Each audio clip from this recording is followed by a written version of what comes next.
We begin our show this week with Coast Show adventurer Kim Johns as he takes a close-up look at the remains of a train wreck at the bottom of a coastal lake. On the way across the lake, I was thinking about the myths that I had heard and of the big engine and the cars that had crashed into the lake. But the period of time that this train crashed was in the 1900s, early 1900s, and therefore the cars that we were expected to see were going to be much smaller in size. In fact, they were just ore cars. I had to wonder about the men that worked on this train. Their livelihood was destroyed in one night by a violent storm that came off the Pacific. Mike, you use Lake Wohink here for other things other than diving on train wrecks, don't you?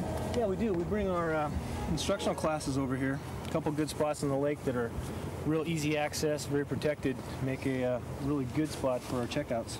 What kind of visibility do you usually have in the lake here? This time of the year with such good sunlight penetration, we'll probably have 25, 30 feet. Let's see, and this train, maybe you can give us a little history about it. Where exactly was it going and what happened to it? Well, what they used to do, back in the early 1900s, they used to barge these engines and flat cars across the lake. They'd barge them from one end of Wohink to the other end, and they would untrack them, put them on the tracks, put them, and then take them over to Silcoos Lake, and then barge them across Silcoos, and then go on down the coast. And apparently what happened is they were barging across the lake, the storm came up, got really rough, and they were a little leery about taking the trains off the barge and putting them back on the tracks, so they decided to tie them up and just moor them overnight till the storm blew through. And the mooring broke loose, the barge swung around this point right here and capsized, and what they ended up losing was the engine and a few of the flat cars.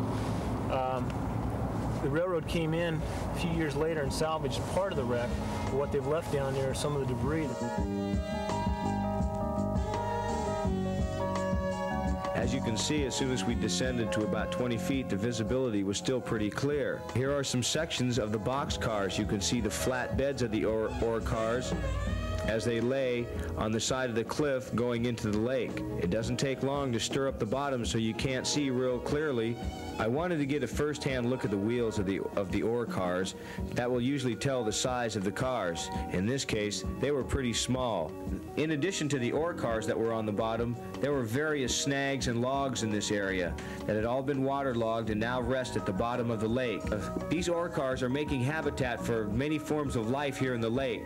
I saw schools of carp, a few fast bass, and plenty of crawdads. As we ascend from the bottom of the lake, the light rays start to penetrate the water and the clarity becomes evident. Wohink Lake is one of the clearest lakes I've ever dove.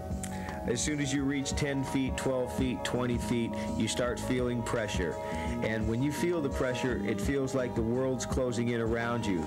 But there's something special about scuba diving that makes the world open up, and it feels the freedom that you have underwater is just really great. As we make our way back to the boat, we swim over formations of rock that edge the sides of this lake. There wasn't much silt there because the water funnels out into a small stream that feeds into the ocean. Here with Mike from Eugene Skindiver Supply at Wohink Lake. That was a pretty interesting dive, Mike. Thanks a lot, and we hope to maybe see you again on future dives. From Wohink Lake for the Oregon Coast Show, this is Kim Johns.